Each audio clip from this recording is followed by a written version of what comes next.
Demonic cult के महल से बहुत दूर एक गहरे जंगल में एक टीनेजर लड़का अपनी जान बचाने के लिए भाग रहा था। वो दर्द में जोर से आह चिल्लाता है। लड़का बुरी तरह थक चुका था और जोर जोर से हाँफ रहा था। उसके कपड़े फटे हुए थे और चेहरा चोटों से भरा था, जो ये साफ दिखा रहा था कि भागने से पहले उसकी बुरी तरह पिटाई हुई है। डैम इट, वो थूकता है जब वो 5 नकाबपोश आदमियों को उसे पकड़ने के लिए इंतजार करते हुए देखता है। वो पिछले 30 मिनट से पागलों की तरह भागा था, लेकिन लगता है कि वो बच नहीं पाएगा। वो हताशा में कुछ अपशब्द बुदबुदाता है। अपने कांपते पैरों पर किसी तरह खुद को संभालते हुए उसने नकाबपोश आदमियों को घूरा। उनके चेहरे ढके थे, पर यह साफ दिख रहा था कि वो सभी उसे देखकर मुस्कुरा रहे हैं। यहां तक भागकर आने में तुमने काफी अच्छा काम किया प्रिंस चुन। मैं तो तुम्हारा इंतजार करते करते लगभग सो ही गया था। लड़के के चेहरे पर शिकन आ जाती है। अगर वो लोग पहले से ही यहां उसका इंतजार कर रहे थे तो इस दिशा में भागने का कोई मतलब नहीं था। सभी नकाबपोशों ने अपनी पीठ से तलवारें निकाल ली। उनकी आंखों में लड़के को जान से मारने का इरादा साफ झलक रहा था। अब क्या करूं? चियोन योवून मन में सोचता है। ये उसकी जान चाहते थे, इनसे बात करके कोई फायदा नहीं होने वाला था। यहां तक भागने में उसने अपनी सारी इंटरनल एनर्जी खर्च कर दी थी, इसलिए अब लड़ने या भागने की एनर्जी उसमें बची नहीं थी। लेकिन मौत को अपने सामने देखकर भी उसकी आंखों में डर से ज्यादा गुस्सा दहक रहा था। क्यों? मैंने तो एकेडमी में शामिल होने से भी मना कर दिया है, फिर भी तुम लोग मुझे क्यों मारना चाहते हो? प्रिंस, तुम अच्छे से जानते हो कि इन सब बातों से कोई फर्क नहीं पड़ता। लड़के के पास कहने को शब्द नहीं बचे थे। उसे अंदाजा था कि ये दिन कभी न कभी जरूर आएगा, लेकिन उसे ये उम्मीद नहीं थी कि एकेडमी ज्वाइन करने से पहले ही ये सब हो जाएगा। जब तक तुम्हारे पास सिंहासन का अधिकार है, यही तुम्हारी किस्मत है। दूसरे नकाबपोश भी उस पर तंज कसने लगते हैं। हार मान लो और हम ये काम जल्दी खत्म कर देंगे। भले ही तुम में एक मामूली औरत का खून है, पर हम अपने लॉर्ड के खून का अपमान नहीं करेंगे। ये सुनते ही लड़का गुस्से से भर जाता है। जो शब्द उसकी मां का अपमान करते थे, वो उसे दुनिया में सबसे ज्यादा चुभते थे। डैम बास्टर्ड्स, वो मन ही मन गालियां देता है। अगर मरना ही है तो लड़कर मरना बेहतर है। वो एक खंजर निकाल लेता है। हालांकि उसने कभी मार्शल आर्ट्स नहीं सीखा था। वो बस उतना ही जानता था जितना उसने अपने गार्ड वॉरियर जैंग को देखकर सीखा था। हाँ, एक खंजर? क्या तुमने जैंग से कुछ सीखा है? अफसोस, उसने नहीं सीखा था। अगर उसने सच में सीखा होता तो वो स्किल आज यहां बहुत काम आती। एकदम अनाड़ीपन, लेकिन तुम्हारा खून गवाही देता है कि तुम अपनी मौत से नहीं डरते। नकाबपोश ये देखकर बहुत खुश लग रहे थे। उनके लिए किसी गिड़गिड़ाने वाले को मारने से बेहतर था किसी ऐसे को मारना जो आखिर तक लड़े। मार डालो इसे। एक आदमी ने हुक्म देते ही बाकी चारों ने लड़के पर एक साथ हमला कर दिया। उसने सोचा था कि वो उन्हें कुछ देर तो रोक ही लेगा, लेकिन उसकी ये सोच गलत साबित हुई। आह! वो दर्द में चिल्लाता है। एक नकाबपोश ने अपनी तलवार से लड़के की कलाई पर ऐसा वार किया कि खंजर जमीन पर जा गिरा। उसका चेहरा दर्द से बिगड़ गया और उसने नकाबपोश को घूरा, लेकिन उस आदमी ने लड़के का गला पकड़ लिया। आह! क्या ये खत्म हुआ? लड़के का चेहरा लाल पड़ रहा था, पर उसकी आंखों ने अभी भी हार नहीं मानी थी। ठीक उसी पल दूसरा आदमी चिल्लाया, बचो! क्या? खंजर! एक खंजर उस आदमी की ठोड़ी में जा धंसा। लड़के ने एक और खंजर छुपा रखा था और इस हमले ने नकाबपोश को तुरंत मार डाला। क्या? एक मामूली लड़के ने, जिसे कोई मार्शल आर्ट्स ट्रेनिंग नहीं मिली, मेरे एक फाइटर को मार दिया? उनका लीडर जो ये सब देख रहा था, इस सीन से हैरान था। ऐसा लग रहा था कि लड़के का प्लान शुरू से ही यही था। डैम किड, खत्म कर दो इसे! एक और आदमी आगे बढ़ा और लड़के को लात मारकर अपनी तलवार उसके पेट में उतार दी। आह! लड़का अपनी पूरी ताकत से चीखा। उसने अपनी जिंदगी में ऐसा दर्द कभी नहीं महसूस किया था। पेट से एक तेज दर्द की लहर उठी और खून उसके गले तक आ गया। डैम इट, तो ये प्लान दूसरी बार काम नहीं आया। वैसे भी वो मरने ही वाला था। आह! नकाबपोश ने लड़के के जख्म पर अपना पैर रख दिया और लड़का दर्द से चीखा। जमीन खून से सन चुकी थी। वो आदमी लड़के को एक ही बार में मार सकता था, लेकिन ऐसा लग रहा था कि वो उसे ज्यादा से ज्यादा दर्द देना चाहता है। धीरे धीरे मैं तुझे एक धीमी मौत दूंगा। लीडर को यह सब पसंद नहीं आ रहा था, लेकिन वो उसे रोक नहीं सकता था क्योंकि ये उसके साथी का बदला था। अचानक एक तेज रोशनी चमकी, जैसे कोई बिजली गिरी हो। जब रोशनी हटी तो नकाबपोशों की आंखें सदमे से फटी रह गईं। ये क्या है? खून एक फव्वारे की तरह ऊपर उछला। जिस नकाबपोश ने लड़के के ऊपर पैर रखा था, उसके शरीर का ऊपरी हिस्सा पूरी तरह गायब हो गया और वहां से खून बह रहा था। ये क्या है? लड़का भी सदमे में था। अगर उसने गलत नहीं देखा तो किसी सफ़ेद रोशनी की लकीर ने उस आदमी पर हमला किया और उसका शरीर पिघल गया। वो रहा। लीडर ने हैरानी से एक दिशा में इशारा किया और वहां अजीब कपड़ों में एक अनजान आदमी खड़ा था। फिर वो आदमी गायब हो गया। हाँ, ये कोई मूवमेंट स्किल नहीं थी, ऐसा लगा जैसे वो इनविजिबल हो गया हो। फिर एक और रोशनी ने दूसरे आदमी पर हमला किया और वो भी मारा गया। अब सिर्फ लीडर और एक नकाबपोशी जिंदा थे। कोई इसकी मदद कर रहा है। वो सफ़ेद रोशनी, क्या ये कोई बीम है? अगर ये वो एनर्जी बीम नहीं थी जिसके बारे में कहा जाता है कि इसे हाईली स्किल्ड योद्धा इस्तेमाल करते हैं, तो ऐसा कुछ भी नहीं था जो एक इंसान को तुरंत पिघल सके। लड़के का बहुत खून बह चुका था, इसलिए वो वैसे भी मर ही जाता। हमने अपना काम कर दिया, हमें पीछे हट जाना चाहिए। लीडर ने अपने आदमी को पीछे हटने का इशारा करने की कोशिश की, लेकिन तभी बिजली की एक और लकीर ने उस पर हमला किया और वो भी गायब हो गया। आखिरी आदमी दहशत में चीखा और भागने लगा, लेकिन बिजली ने उसे भी मार डाला। जब सारे आदमी मारे गए तो लड़के ने मुस्कुराते हुए कहा, हाँ, बाय हराम खोरो। फिर वो अजीब कपड़े पहने आदमी लड़के के सामने आ गया। वो हैरानी से चीखना चाहता था, पर उसमें इतनी भी एनर्जी नहीं बची थी।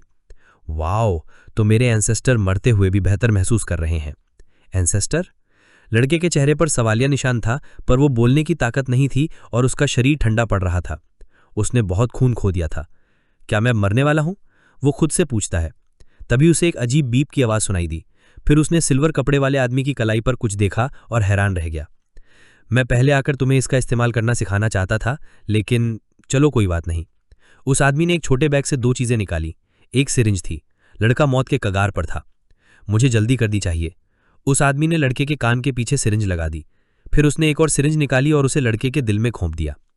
ओह, ये तो देखने में ही दर्द हो रहा है। चलो कोई बात नहीं। हे एंसेस्टर, उस आदमी ने लड़के को बुलाया। प्लीज़ सब कुछ ठीक कर देना और अपने वंशज की ज़िंदगी आसान बनाना, ठीक है? ये नैनो मशीन लेटेस्ट है, इसलिए इसे इस्तेमाल करना ज़्यादा मुश्किल नहीं होगा। ये क्या कह रहा है? चियोन योवून मन में सोचता है।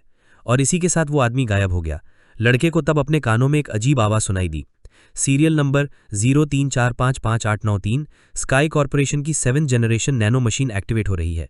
यूज़र के फिजिकल डेटा को स्कैन किया जा रहा है। अब स्कैनिंग हो रही है। अजीब शब्द लड़के के कानों में गूंज रहे थे और उसके शरीर से एक अजीब रोशनी निकलने लगी। ऐसा महसूस हुआ जैसे हजारों चींटियां उसके शरीर पर रेंग रही हों, और जल्द ही वो आवाज़ वापस आई। Scanning complete. Emergency emergency, user के पेट में एक गंभीर जख्म मिला है। खून का नुकसान 13% है। लाइफ सपोर्ट के लिए ब्लड इंजेक्शन और हीलिंग शुरू की जा रही है। और लड़के का शरीर बदलने लगा। ये उसकी ज़िंदगी का सबसे बड़ा टर्निंग पॉइंट था। एक ऐसा इनसेन ग्लो अप जिसने उसकी किस्मत हमेशा के लिए बदल दी। बहुत समय पहले जियांगहू के योद्धा खुद को दुश्मनों से बचाने के लिए मार्शल आर्ट्स सीखते थे। वक्त के साथ मार्शल आर्ट्स आत्मरक्षा के एक तरीके से बढ़कर दुश्मनों को खत्म करने का एक हथियार बन गया। ये और भी ज़्यादा सोफिस्टिकेटेड और कॉम्प्लेक्स होता गया, जहां आसान मूवमेंट्स ने एक पूरी सीरीज का रूप ले लिया और सांस लेने की टेक्निक्स इंटरनल एनर्जी का आधार बन गई। मार्शल आर्टिस्ट्स ने अपनी सीख और विरासत को अगली पीढ़ियों तक पहुंचाया, जिससे मार्शल आर्ट्स का विकास होता रहा। जिन लोगों ने मार्शल आर्ट्स में महारत हासिल कर ली थी, वे आम इंसानों से कहीं ज़्यादा पावरफुल थे और जल्द ही उन्हें मूरिम पीपल कहा जाने लगा।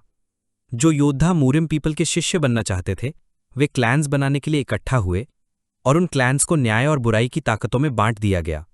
और इन 2 ताकतों के कड़े बैलेंस के बीच एक और ग्रुप था जो पूरी तरह से एक अलग रास्ता अपनाता था, जो सिर्फ और सिर्फ ताकत की तलाश में था। दुनिया उन्हें अ डेमोनिक कल्ट कहती थी। और ये कहानी है डेमोनिक कल्ट के सबसे ऊंचे घराने के एक नाजायज बच्चे की, जिसके पास सिंहासन का अधिकार। काले धब्बे क्या हैं? मेरा पूरा शरीर चिपचिपा हो रहा है।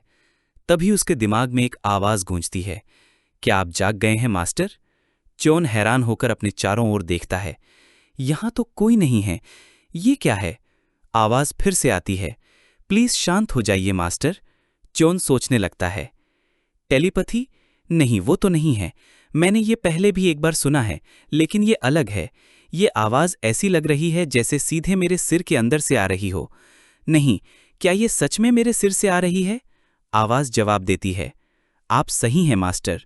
च्योन गुस्से से चिल्लाता है। एक बार फिर पूछता हूं, तुम कौन हो? आवाज बताती है। मैं दिमाग को सपोर्ट करने के लिए एक कोर के कॉर पर जुड़ी हूं। मैं स्काई कॉर्पोरेशन की 7th जनरेशन नैनो मशीन हूं। च्योन को कुछ समझ नहीं आता। क्या? तुम क्या बकवास कर रही हो?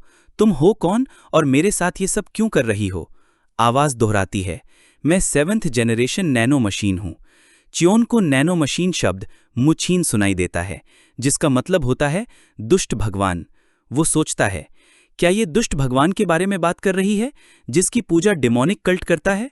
वो कांपती हुई आवाज में पूछता है, क्या तुम सच में दुष्ट भगवान हो? दूसरी तरफ डॉक्टर बैक और गार्ड जैंग प्रिंस च्योन की तरफ जा रहे हैं। डॉक्टर कहता है, एक असैसिनेशन अटेम्प्ट? वैसे तो हाल में कई हमले हुए हैं, पर मैंने नहीं सोचा था कि तुम मुझे सीधे बुलाओगे। गार्ड जैंग जवाब देता है, ये हमारे फर्स्ट क्लास गार्ड जैंग को ही करना था। हम बस इतना ही कर सकते थे। ये एक मिरेकल है कि प्रिंस च्योन जिंदा बच गए। मुझे लगता है किसी ने प्रिंस च्योन की मदद की, पर मैं बता नहीं सकता कि वो कौन था। डॉक्टर पूछता है, क्या तुम निशानों के आधार पर थोड़ा अंदाजा नहीं लगा सकते? गार्ड जैंग कल रात का भयानक सीन याद करता है। जो सीन मैंने कल देखा वो भयानक था। ठंडी जमीन पर बिना धड़ वाली लाशें पड़ी थीं, जो डिमोनिक कल्ट के आदमी थे। उनमें से एक का धड़ तो सलामत था, पर जो खंजर मैंने प्रिंस जॉन को दिया था वो उसके सिर में घुसा हुआ था। तभी मैंने किसी के सांस लेने की आवाज सुनी, ज्यादा दूर नहीं, खून के तालाब के बीच। मैं फौरन पहचान गया, वो प्रिंस जॉन थे, लेकिन उनके शरीर पर एक भी घाव नहीं था। गार्ड जैंग आगे बताता है, उनकी सांसें ऐसी थीं जैसे वो गहरी नींद में सो रहे हों। उनके कपड़े साफ तौर पर तलवार से फटे थे, लेकिन प्रिंस च्योन का शरीर बिल्कुल साफ था, एक भी निशान नहीं। उनकी मदद कौन कर सकता है? ये हो ही नहीं सकता कि कल्ट लीडर खुद इस तरह की लड़ाई में शामिल हों। डॉक्टर भी हैरान था। मैं भी कंफ्यूज्ड हूं। हा, ये तो इंटरेस्टिंग होता जा रहा है। जल्दी करो, मुझे प्रिंस च्योन के कमरे में ले चलो। कमरे में वापस च्योन उस आवाज से पूछता है, क्या तुमने मेरी जान बचाई थी भगवान? आवाज जवाब देती है, अगर आप उनकी बात कर रहे हैं जिन्होंने आपको दुश्मनों से बचाया तो नहीं, लेकिन अगर आप मरते हुए शरीर को सेल्फ हीलिंग मोड में डालने की बात कर रहे हैं तो हाँ। च्योन पूछता है, सेल्फ हीलिंग मोड से तुम्हारा क्या मतलब है? आवाज कहती है, मास्टर के ब्रेन में बेसिक इंफॉर्मेशन भेज रही हूं। ये अपनी भाषा को एडजस्ट करती है। मास्टर, मैं वो दुष्ट भगवान नहीं हूं जिसके बारे में आप बात कर रहे हैं। च्योन हैरान होता है, हाँ, इसका टोन बदल गया। अगर तुम दुष्ट भगवान नहीं हो तो? आवाज कहती है, मैं आपको मेरे बारे में बेसिक इंफॉर्मेशन और मैनुअल आपके ब्रेन में भेजने की कोशिश कर रही हूं। क्या आप एक्सेप्ट करेंगे? जैसे ही च्योन हाँ कहता है, उसके सिर में एक तेज दर्द उठता है। आवाज उसे समझाती है, ये एक नेचुरल रिएक्शन है जब आप पहली बार अपने ब्रेन में इंफॉर्मेशन रिसीव करते हैं। दूसरी बार से आपको चक्कर या उल्टी जैसा महसूस नहीं होगा। इंफॉर्मेशन उसके दिमाग में फ्लैश होती है। वो कहता है, ये क्या हो रहा है? Nano machine? आवाज पुष्टि करती है, यस मास्टर। च्योन पूछता है, क्या यह सच है कि मेरे शरीर में हजारों मशीन लगी हुई हैं? आवाज सही करती है, स्पेसिफिकली आपके शरीर में 6,482,004,000 नैनो मशीन्स डाली जा चुकी हैं। च्योन को यकीन नहीं होता। ये क्या है? ये ना तो इंसान है, नहीं भगवान। वो पूछता है, अगर मैं चाहूं तो क्या तुम मेरे शरीर से बाहर निकल सकती हो? आवाज जवाब देती है, जैसा कि आपने भेजी गई इंफॉर्मेशन में देखा, मुझे सिर्फ आपकी मौत की स्थिति में ही शरीर से बाहर निकाले जाने के लिए प्रोग्राम किया गया है। च्योन निराश हो जाता है, मेरे सौतेले भाई, वो मुझे मारने के लिए इतने बेताब हैं, मुझ जैसे को जिसके पास कोई ताकत भी नहीं है, और अब मेरे शरीर में एक पूरी तरह से अनजान नैनो मशीन है। वो पूछने ही वाला था कि उसे बाहर से आवाज आती है, डॉक्टर बैक इज हियर। च्योन घबरा जाता है।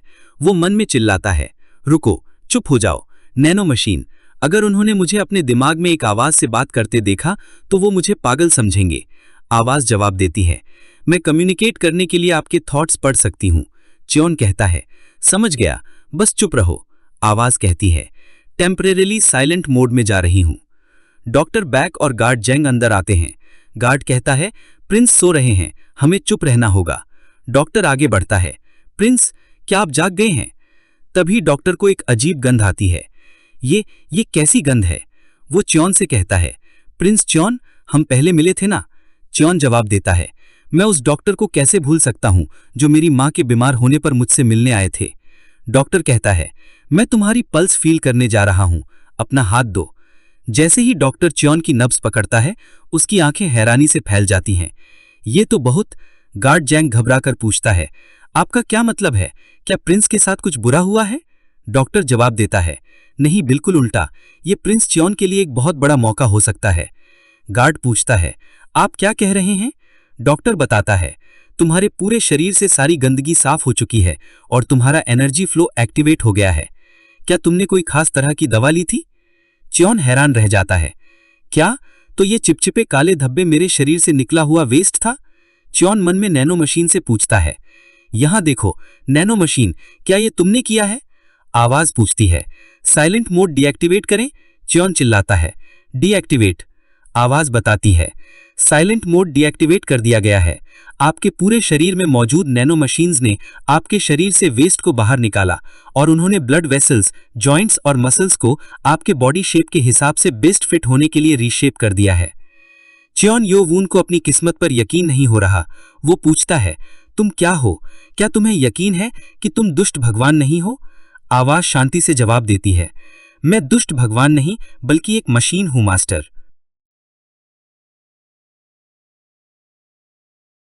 डिमोनिक कल्ट भले ही कई क्लैन्स और परिवारों से बना था, लेकिन उनमें से सिर्फ 6 को ही सबसे ऊंचा दर्जा हासिल था। ये थे poison clan, sword clan, lust clan, blade clan, wise clan और साउंड क्लैन। लॉर्ड एक शपथ से बंधा हुआ था, जिसके तहत उसे इन 6 क्लैन्स की एक एक महिला से शादी करके अपने वंश को आगे बढ़ाना था। हर क्लैन में पैदा हुए वंशज अपने अपने क्लैन में ही पाले पोसे जाते थे और एक खास उम्र तक पहुंचने पर उन्हें डिमोनिक एकेडमी में भर्ती कर दिया जाता था। ये एकेडमी हर 10 साल में खुलती थी। डिमोनिक एकेडमी को मैजिस्ट्रेट के सबसे बड़े एक्सपर्ट्स चलाते थे और इसे हर पीढ़ी के बेहतरीन योद्धाओं को ट्रेन करने के लिए बनाया गया था। एक ऐसा भी दौर था जब कंपटीशन बहुत ज़्यादा इंटेंस हो जाता था। जब भी कई प्रिंस एक साथ एकेडमी में शामिल होते तो मैजिस्ट्रेट उसे उत्तराधिकारियों की जंग का दौर कहते थे। कमरे में डॉक्टर बैग के सामने खड़े चियोन यो वून के दिमाग में अभी भी उस आवाज़ के शब्द गूंज रहे थे, मैं दुष्ट भगवान नहीं बल्कि एक मशीन हूं मास्टर। चियोन के होश उड़ गए। वो मन में सोचता है, ओ राइट, डॉक्टर बैग तो पॉइजन क्लैन से हैं। मुझे इस बात को छुपाना होगा कि मेरे शरीर में एक नैनो मशीन है। तभी नैनो की आवाज़ उसके दिमाग में आती है, इस युग की टेक्नोलॉजी मेरी मौजूदगी का पता नहीं लगा पाएगी मास्टर। चियोन को राहत मिलती है, जबकि डॉक्टर सोच रहा था ये निश्चित है कि उसे किसी से मदद मिली है। डॉक्टर बैक अपनी जांच पूरी करके कहता है, तुम्हारे शरीर में कोई गड़बड़ तो नहीं लग रही, पर मैं तुम्हें एक टॉनिक लिख दूंगा जिससे तुम्हारी एनर्जी वापस आ जाएगी। थैंक यू डॉक्टर बैक, चियोन कहता है। डॉक्टर के जाते ही गार्ड जांग अंदर आता है। डॉक्टर दरवाजे पर रुककर जांग से कहता है, प्रिंस का ध्यान रखना, और फिर वो चला जाता है। जाते जाते वो सोचता है, ये बहुत अजीब है, कोई इंसान रातों रात ऐसे कैसे बदल सकता है। बहुत समय पहले मुझे यकीन था कि वो अपने कमज़ोर शरीर और मार्शल आर्ट्स के ज्ञान की कमी के कारण इस दौर से बाहर हो जाएगा, लेकिन अब उसके शरीर की जो हालत है वो शायद दूसरे किसी भी प्रिंस से बेहतर मार्शल आर्ट्स सीख सकता है। डॉक्टर के दिमाग में शक गहराता है, वो लॉर्ड का एक नाजायज बच्चा ही तो है। क्या लॉर्ड ने अब तक कोई दिलचस्पी न दिखाने का नाटक किया, जबकि असल में वो उस पर ध्यान दे रहे थे? अगर लॉर्ड ने सच में उसकी मदद की है तो फिर उन्हें ये मानने की ज़रूरत भी नहीं। जल्द ही खुलने वाली डिमोनिक एकेडमी में बहुत हंगामा होने वाला है। अंदर चियोन राहत की सांस लेता है। मुझे नहीं लगता कि उन्हें कुछ पता चला। फिर उसे ख्याल आता है, अगर मैं सोचूं तो मेरे जिंदा रहने की वजह गार्ड जांग है। उसे याद आता है कि भले ही नैनो मशीन ने उसे हील कर दिया था, लेकिन अगर जांग वक्त पर नहीं आता तो वो गार्ड जांग की तरफ मुड़ता है। पर जांग थोड़ा असहज होकर कहता है, मुझे माफ़ करना प्रिंस, मुझे लगता है आपको पहले नहा लेना चाहिए। नहाते हुए वो उस आवाज़ से बात करता है, हे नैनो मशीन। यस मास्टर, आवाज़ जवाब देती है। पहले तुमने कहा था कि तुमने मेरे शरीर को सेल्फ हीलिंग मोड में डाल दिया था, है ना? ये कितना हील कर सकता है? चियोन पूछता है।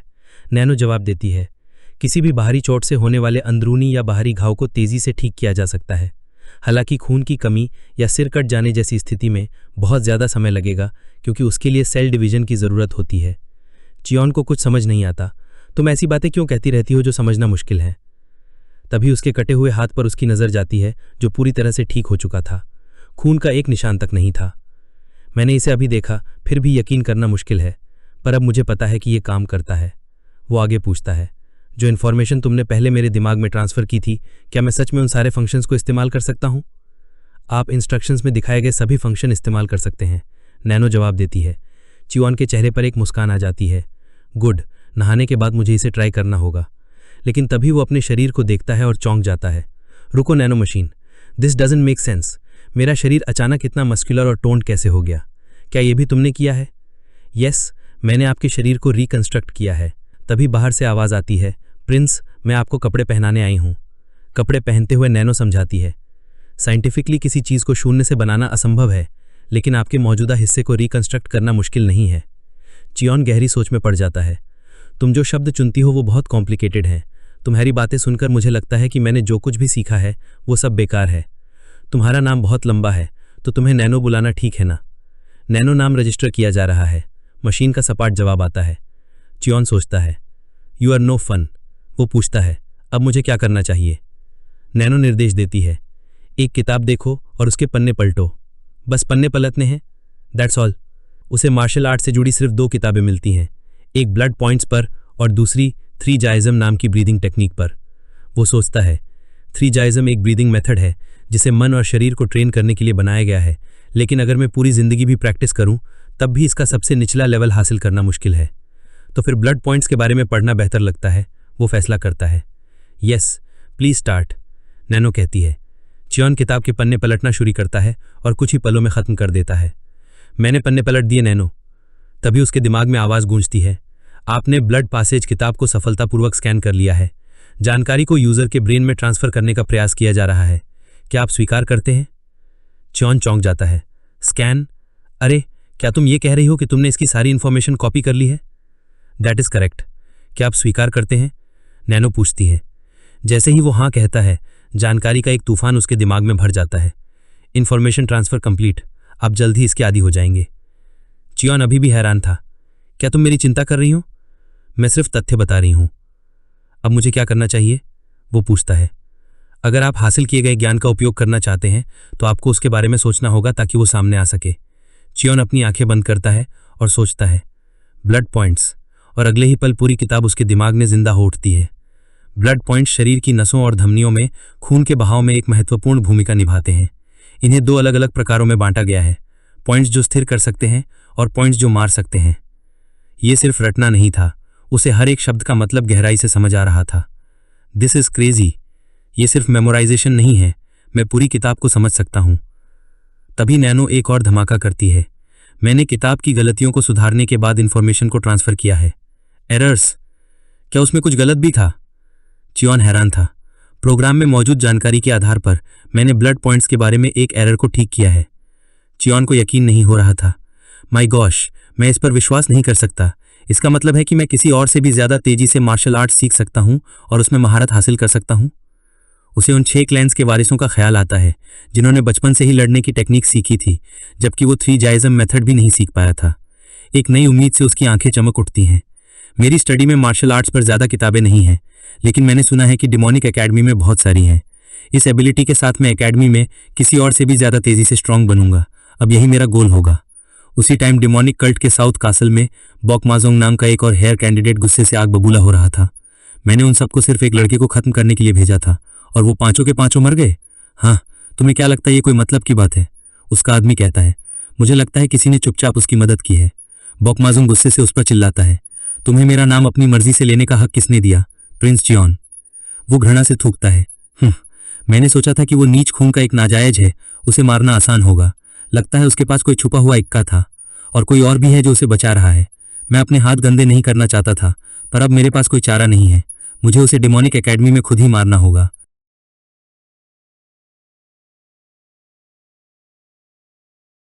मैं पूरी रात सो नहीं सका, इतनी घबराहट हो रही है।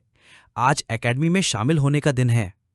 चियोन यो वून खिड़की से गार्ड जैंग को प्रैक्टिस करते हुए देखता है और सोचता है, क्या बेहतर होता अगर मैंने चुपके से जैंग की खंजर टेक्निक सीख ली होती। लेकिन उसे तुरंत ख्याल आता है, नहीं, अगर ऐसा करता तो 6 क्लैंस के लोग जो हम पर नजर रखते हैं मुझे अकेला नहीं छोड़ते। जब मेरी माँ गुजरी थी तो मैंने कसम खाई थी कि एकेडमी में भर्ती होने तक मैं मार्शल आर्ट्स नहीं सीखूंगा। तभी उसके दिमाग में नैनो की आवाज गूंजती है, मास्टर, क्या आप चाहेंगे कि मैं गार्ड जैंग के मूवमेंट्स को स्कैन करूं? चियोन चौंक जाता है। तुम दूसरे लोगों के मूवमेंट्स को स्कैन कर सकती हो? तो इसका मतलब है कि तुम गार्ड जैंग की मार्शल आर्ट्स ट्रेनिंग को स्कैन करके उसे मेरे दिमाग में ट्रांसफर कर सकती हो? नैनो जवाब देती है, दैट इज पॉसिबल। मेरे प्रोग्राम में विभिन्न मार्शल आर्ट टेक्निक्स पर डेटा भी है जिसे मैं आपको ट्रांसफ़र कर सकती हूँ। मैं इसे अभी भी आपके लिए ट्रांसफ़र कर सकती हूँ। चियोन एक पल के लिए हिचकिचाता है। क्या गार्ड जैंग की मार्शल आर्ट्स टेक्निक्स को उनकी इजाज़त के बिना चुराना ठीक है? वो खुद को समझाता है, नहीं, दोपहर में मुझे बिना किसी अफसोस के एकेडमी जाना है। मेरे पास ये सोचने का समय नहीं है कि मैं अपनी रक्षा के लिए क्या इस्तेमाल कर सकता हूँ। वो फैसला करता है। Please scan nano. Activating movement scan. Nano की आवाज़ आती है। आधे घंटे तक चियोन बस गार्ड जैंग को प्रैक्टिस करते हुए देखता रहता है। फिर आवाज़ आती है। स्कैनिंग टाइम लगभग आधा घंटा रहा है। मूवमेंट स्कैन पूरा हो चुका है। यूजर के ब्रेन में ट्रांसफर शुरू किया जा रहा है। एक पल की तेज झंझनाहट के बाद ट्रांसफर कंप्लीट। चियोन को अपने अंदर एक अजीब सा बदलाव महसूस होता है। ये कल से ज्यादा सहने लायक था, पर ये कैसे हो सकता है? वो धीरे से उठता है, इस बात का ध्यान रखते हुए कि गार्ड जैंग उसे देख ना ले। वो एक लकड़ी की टहनी उठाता है और गार्ड जैंग के मूव्स को कॉपी करने की कोशिश करता है, और उसके हाथ हवा में ऐसे चलने लगते हैं जैसे वो सालों से यही कर रहा हो। ये कैसे मुमकिन है? वो हैरान था। उसके मूवमेंट्स हूबहू गार्ड जैंग की 20 साल की ट्रेनिंग जैसे थे। वो सोचता है, रोजाना ट्रेनिंग, पोस्चर को सीधा करना, शरीर के साथ इसमें महारत हासिल करना। क्या इसका मतलब ये नहीं है कि मैं इन सभी प्रोसेसेस को पूरी तरह से इग्नोर कर सकता हूँ? ये सोचकर ही उसके रोंगटे खड़े हो जाते हैं। तभी नैनो कहती है, मूवमेंट स्कैन एक्टिवेट होने के दौरान मूवमेंट्स को ट्रेन करने के लिए मसल एनालिसिस भी पूरा हो गया है। क्या आप अपने मसल्स में ट्रांसफर स्वीकार करेंगे? चियोन कंफ्यूज हो जाता है। मुझे मसल ट्रांसफर भी चाहिए? वो फिर से वही मूव करने की कोशिश करता है, लेकिन इस बार उसके पूरे शरीर में एक तेज दर्द की लहर दौड़ जाती है। अचानक मेरे शरीर को क्या हो गया? नैनो समझाती है, बार बार ट्रेनिंग के माध्यम से आपका शरीर इस मूवमेंट के लिए सही मसल्स बनाता है, लेकिन आपके शरीर ने उन मसल्स को ठीक से विकसित नहीं किया है, इसलिए आपके मसल्स को डैमेज होगा। चियोन को कुछ पल्ले नहीं पड़ता। मुझे पता है कि तुमने किसी तरह का ट्रांसफर किया है, पर क्या तुम मुझे थोड़ा और सिंपल तरीके से समझा सकती हो? नैनो जवाब देती है, यूजर के लेवल से मैच करने के लिए भाषा का अनुवाद किया जा रहा है। चियोन को लगता है किसी ने मेरी बेइज्जती की है अभी। नैनो फिर से बोलना शुरू करती है, मास्टर ने जैंग की तरह लंबे समय तक ट्रेन नहीं किया है, इसलिए भले ही आपके ब्रेन ने इसे सीख लिया हो, आपका बॉडी इसके साथ एडजस्ट नहीं कर पाएगा। आपको अपने मसल्स को एक सिमुलेशन से गुजरना होगा ताकि आप इन मूवमेंट से पूरी तरह से परिचित हो जाएं। इस ट्रांसफर के बाद ही आप इन मूवमेंट्स का पूरी तरह से उपयोग कर सकते हैं। तो अगर मुझे ये मसल ट्रांसफर मिल जाए तो मुझे दर्द नहीं होगा? दैट्स राइट, नैनो कहती है। क्या आप ट्रांसफर शुरू करना चाहेंगे? इस ट्रांसफर के लिए आपके शरीर में हर नैनो मशीन के उपयोग की आवश्यकता होगी, जिसमें कुछ घंटे लगेंगे। चियोन घड़ी देखता है। सिर्फ कुछ घंटे? मेरे जाने से पहले अभी भी समय होगा, तुम इसे शुरू कर सकती हो। नैनो उसे चेतावनी देती है, इस ट्रांसफर में बहुत दर्द होगा, इसलिए आपको जल्द ही एनेस्थीसिया दिया जाएगा। क्या ये बहुत दर्द करता है? इस मसल ट्रांसफर के कारण बेहोश होने के कुल 13,50,000 मामले हैं। मैं इसे संभाल नहीं सकता। क्या तुम एनेस्थीसिया वाली स्टेट में स्विच कर सकती हो? यस, ट्रांसफर शुरू हो रहा है। चियोन दर्द के लिए खुद को तैयार करता है। उसे हल्की गुदगुदी महसूस होती है। क्या मैं बहुत ज़्यादा नर्वस था? इसमें तो बस गुदगुदी हो रही है। और तभी दर्द की एक भयानक लहर उठती है और नैनो की आवाज़ आती है, एनेस्थीसिया इंजेक्ट किया जा रहा है। चियोन बेहोश हो जाता है। बाहर गार्ड जैंग खाना बना रहा था। ये तो पड़ोस के ज़्यादातर मास्टर से ज़्यादा अच्छा है। क्या मुझे आज कुछ खास तैयार करना चाहिए?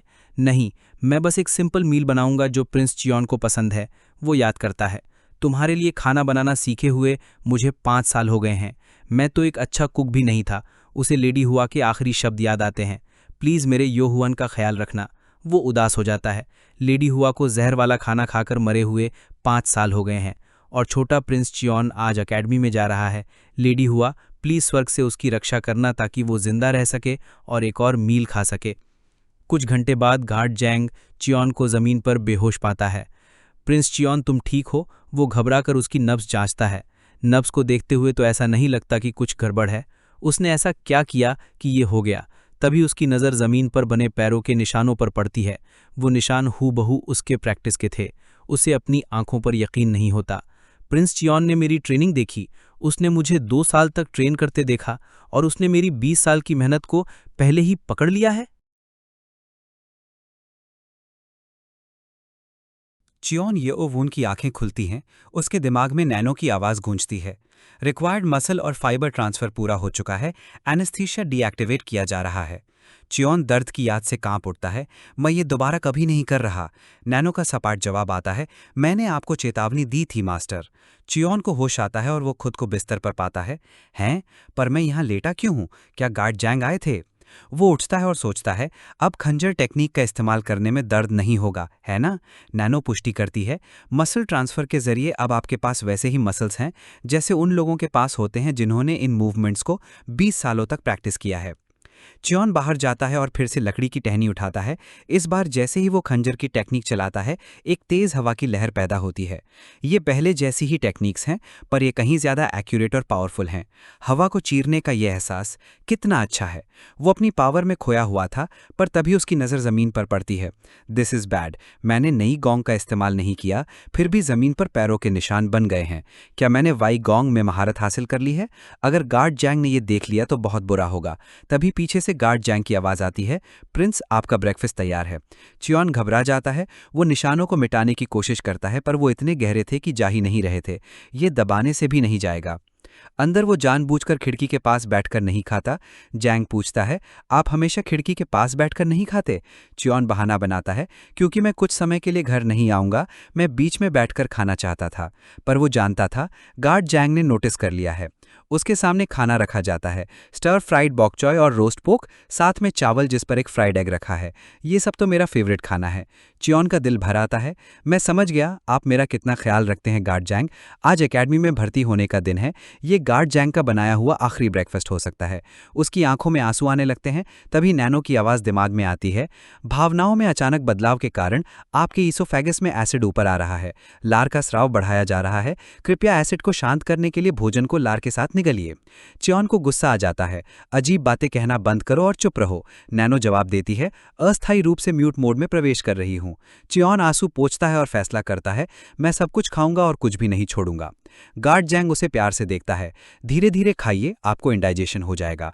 खाना खत्म करने के बाद चियोन कहता है, खाना बहुत अच्छा था गार्ड जैंग। तभी गार्ड जैंग सीधे मुद्दे पर आता है, तुमने मेरी खंजर टेक्निक कब, नहीं कैसे सीखी? चियोन का चेहरा सफ़ेद पड़ जाता है।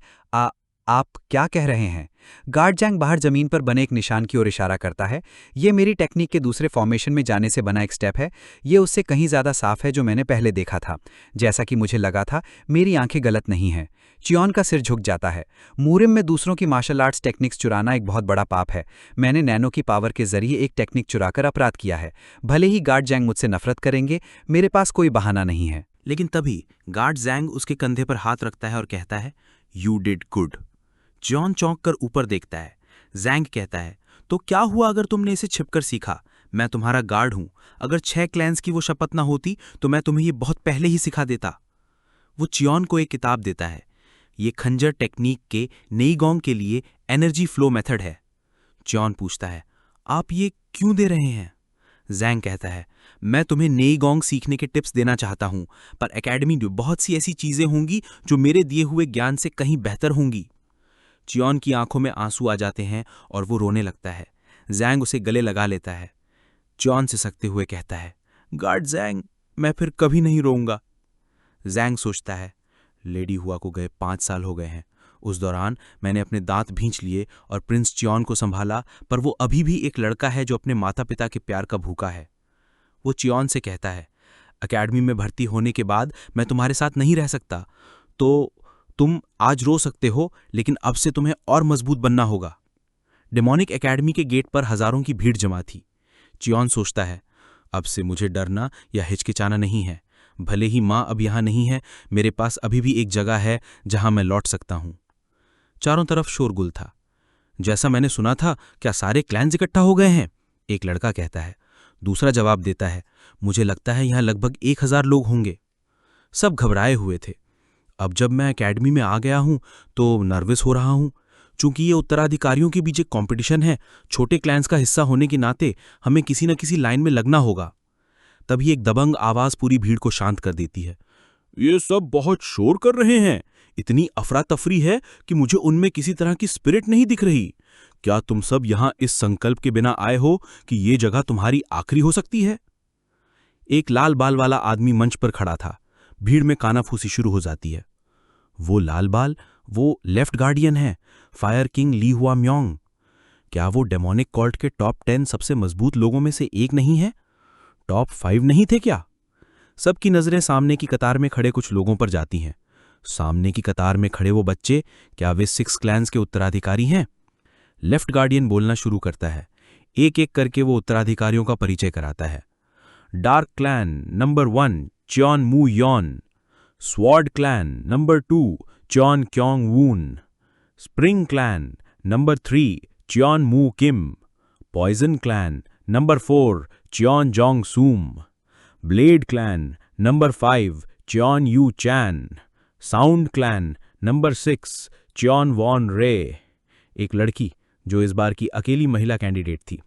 लेफ्ट गार्डियन रुकता है और फिर घोषणा करता है, नंबर 7 चॉन। पर वो रुक जाता है। हाँ, वेयर इज ही? और इसी सवाल के साथ ही एपिसोड खत्म होता है। क्या चॉन योवून सच में गायब हो गया या फिर ये कोई नई चाल है? और डेमोनिक एकेडमी में इसका असली कंपटीशन कौन होगा?